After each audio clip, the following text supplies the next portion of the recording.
ED ഉദ്യോഗസ്ഥൻ ശേഖർ കുമാറിനെതിരെ വിജിലൻസിന് കൂടുതൽ തെളിവുകൾ ലഭിച്ചു.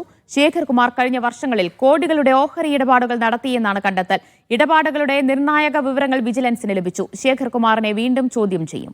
നിധിൻ സേവർ വിവരങ്ങൾ നൽകും. നിധിൻ, ശേഖർ കുമാറിന് കുരുക്കാകുന്ന എന്തൊക്കെ തെളിവുകളാണ് ഇപ്പോൾ വിജിലൻസിന് ലഭിച്ചിട്ടുള്ളത്?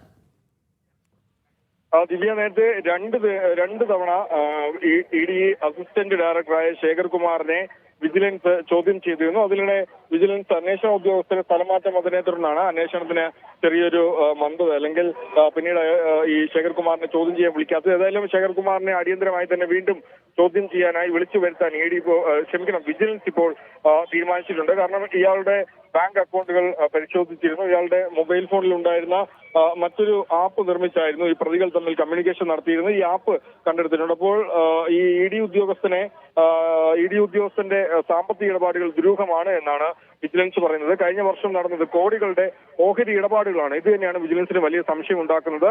ഇടപാടുകാരുടെ നിർണായക വിവരങ്ങൾ വിജിലൻസിൽ ലഭിച്ചിട്ടുണ്ട്. ഒപ്പം തന്നെ മറ്റ് കേസുകളുടെ പേരിലും കൈക്കൂലി ഇടപാടുകൾ നടന്നിട്ടുണ്ട് എന്ന് കൃത്യമായ സംശയം വിജിലൻസിനുണ്ട്. അതുകൊണ്ട് തന്നെയാണ് ശേഖർ കുമാറിനെ വീണ്ടും ചോദ്യം ചെയ്യാൻ വിജിലൻസ് ഒരുങ്ങുന്നത്.